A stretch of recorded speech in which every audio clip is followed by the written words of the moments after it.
Good morning, afternoon, and evening. Welcome to the Global Brief by OneRead.news, where we present you information from all over the globe. All right, class, settle in, settle in. Welcome to our daily global puzzle. You know, it's easy to look at the news and see just a bunch of noise, right? A chaotic mess of events that seem totally random. But here, we like to think of it differently. Think of it more like a giant interconnected web, where a tiny tremor on one side can send vibrations all the way across to the other. And our mission, should you choose to accept it, is to find those hidden threads, to understand how a decision made in a boardroom can echo in the streets, or how a protest in one country can be linked to a political move thousands of miles away. So, put your thinking caps on. This isn't just about what happened, it's about why, and how it all fits together. So, here's our roadmap for today. Our lesson plan, if you will. We're going to start with the global chessboard, looking at the high-stakes moves the world powers are making. Then we'll zoom right into the fires on the home front to see where those global pressures are causing sparks at a local level. After that, we dive into the weird and wonderful world of the money paradox. Then we'll get a humbling reminder from nature's raw power, and don't you worry, we're not going to leave you in despair. We'll wrap it all up with a much-needed glimmer of hope. Ready? Let's begin. Okay, first up, the global chessboard. This is where the big players, the superpowers, make their moves. We're talking about a game where the pieces are entire nations, and every single move, every alliance, every threat has consequences that ripple out across the whole world. It's high-stakes geopolitics, where the game is always on. And our first move on the board is a very aggressive one. Over in eastern Ukraine, Russian forces are pushing and pushing hard. They're making a significant advance in the Donetsk region. Now, this isn't just a simple land grab. It's a calculated, strategic move. With a major summit between the US and Russia looming, this is what experts call creating facts on the ground. Russia is essentially trying to change the reality of the map by force, so that when they finally sit down at the negotiating table, they can say, look, this is the situation now. Let's start talking from here. It's negotiation through brute force. And this quote, it just perfectly captures the feeling in Europe right now. You've got the two lions, the US and Russia, getting ready to face off. And what's the European Union doing? It's trying to herd cats. It's desperately trying to pull together a strong, unified message to support Ukraine. But it is so hard to get 27 different countries to agree on anything, let alone something this sensitive. They put out a statement, but you could see the cracks. Hungary, for instance, refused to sign on, a glaring sign that even in the face of a major crisis, Europe's unity is incredibly fragile. So you can see just how much pressure is building around this one summit. Everybody's coming to the table with a completely different playbook. Russia wants to cash in its military gains for political leverage. The US is trying to walk this incredibly fine line, managing a hostile relationship without letting things spiral out of control. The EU is just trying to look like it's got its act together. And then there's Ukraine, the country at the very center of it all, fighting for its survival and praying that its Western allies don't blink.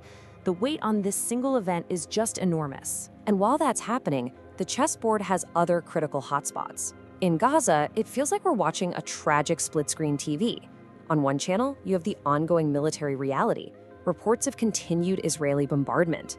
But on the other channel, you have a humanitarian alarm bell ringing louder and louder. A coalition of 21 nations has issued a stark warning, not just about the conflict, but about the imminent risk of famine. It's a brutal reminder that in modern warfare, the battle isn't just fought with weapons, it's also fought over food, water, and basic survival. And that humanitarian front is at a breaking point. Now, all of this shows how the very rules of the game are changing. This isn't a simple two-sided world anymore. Just look at Brazil. The Brazilian government is feeling stung by high US tariffs and what it calls a go-it-alone approach from Washington. So what do? President Lula picks up the phone and calls President Xi of China. They're talking about strengthening their own club, the BRICS nations, and building a whole different set of partnerships that don't rely on the West. It's the new strategy for a multipolar world. If one door closes, you don't just stand there knocking. You go find another one to open. And some of the most critical moves on the board are the ones you can't see. They happen in the shadows. After a series of targeted attacks that reportedly took out several key Iranian nuclear scientists, Iran is now playing a dangerous game of hide and seek. They're moving their most important scientific minds to secret, hardened locations. This is a quiet, deadly intelligence war being fought behind the scenes, and the stakes could not be higher. It's another layer of tension simmering just beneath the surface of everything else we're seeing. So you have this grand global chessboard. But the thing is, the pressures from that game don't just stay with the kings and queens. They trickle all the way down to the pawns, and sometimes the board itself catches fire. This is where those big international tensions hit the local streets and explode into internal conflicts. Let's take a look at where those fires are burning. And our first stop is South Africa, which gives us a perfect anatomy of how these things ignite. It all started with a local issue, mass housing evictions in a town called Germiston. But this wasn't just about housing. It was the spark that landed on a giant pile of dry tinder, the tinder of high unemployment, deep inequality, and frustration with the government. That frustration boiled over. Protests turned violent. A government building was set on fire, a huge symbolic act of rage. And then came the state's response, rubber bullets.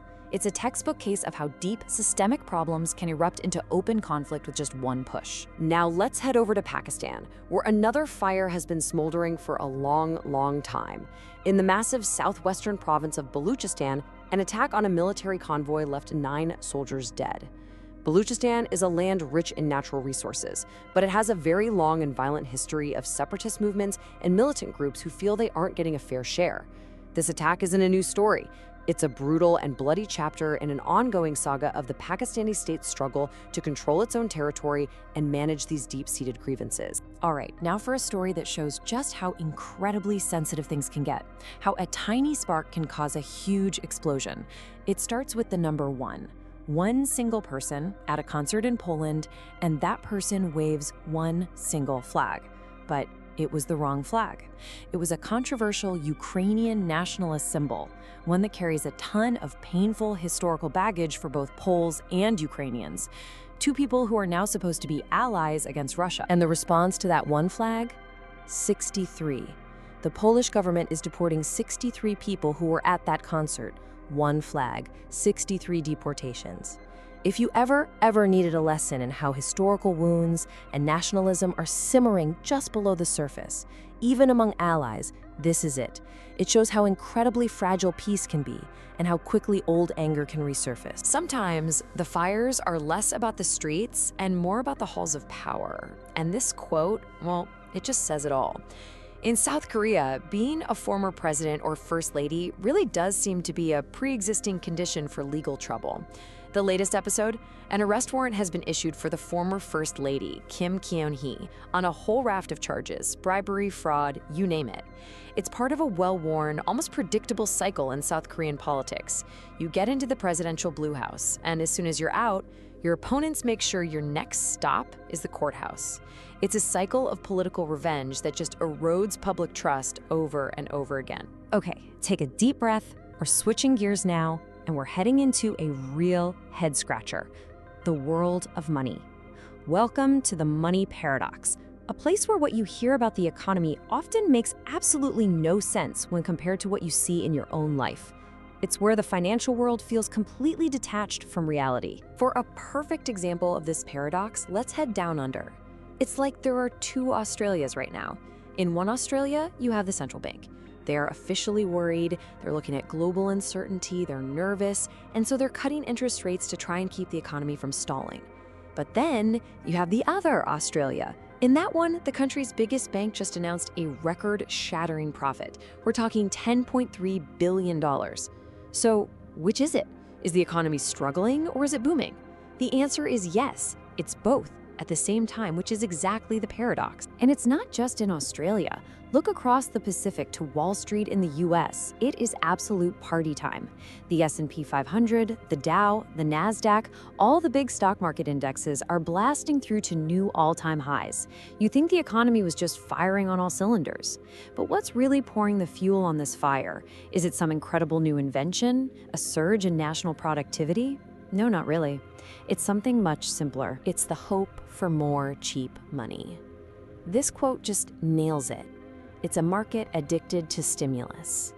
The whole reason the market rallied was because an inflation report came out that was bad, but not as bad as feared. And investors translated that to mean, great, This gives the central bank cover to cut interest rates and give us another hit of cheap cash. They're not celebrating a healthy economy for regular people. They're celebrating the possibility of another fix. It's a high that is totally, completely detached from the reality of Main Street. And speaking of money detached from reality, I want you to look at this number: $40 billion.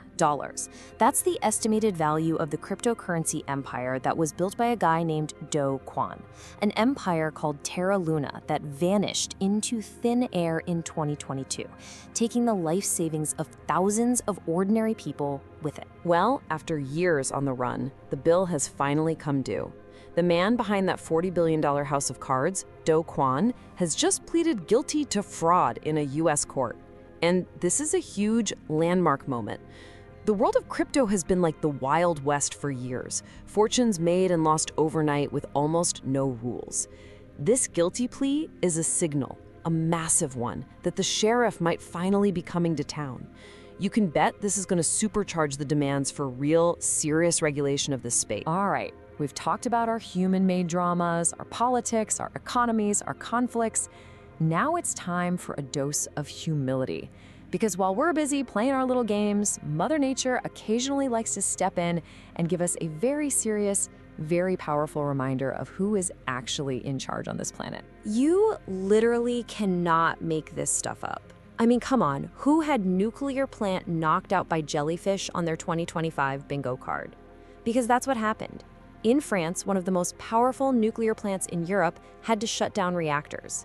And it wasn't a meltdown, it wasn't a cyber attack. It was a jellyfish apocalypse.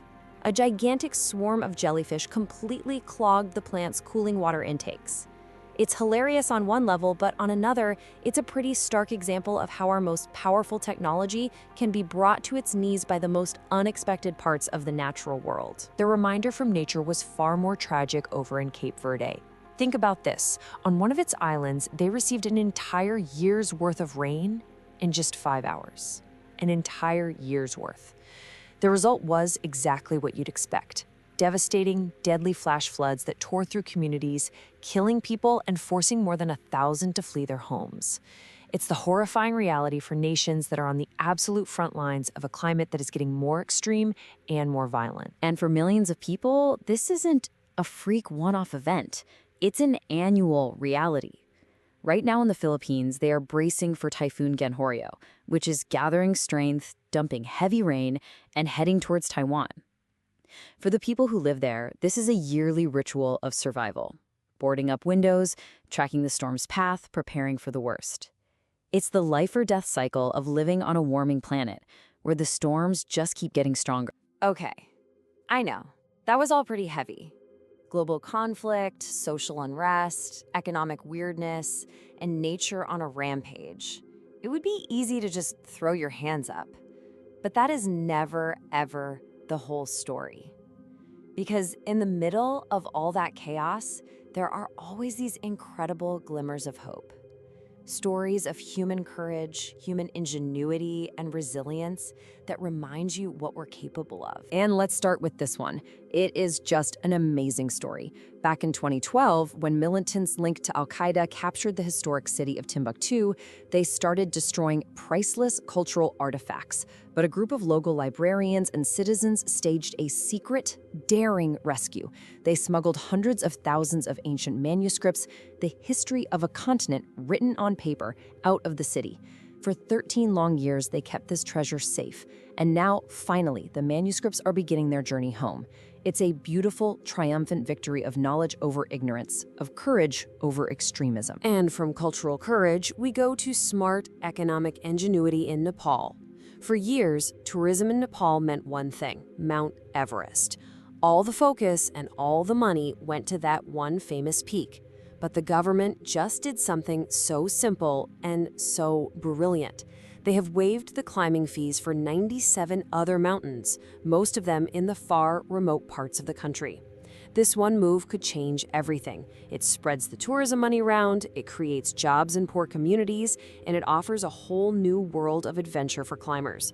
It's just a fantastic, forward-thinking idea. And so, we've come full circle. We started with the big power plays on the global chessboard. But we've seen how those moves create pressures that spark fires in local communities. And we've seen how all of that human drama is happening on a planet that keeps reminding us of its own power. But through it all, you see these stories of resilience, of people saving their history or finding smart new ways to thrive. It really is all connected. So that leaves us with one final thought.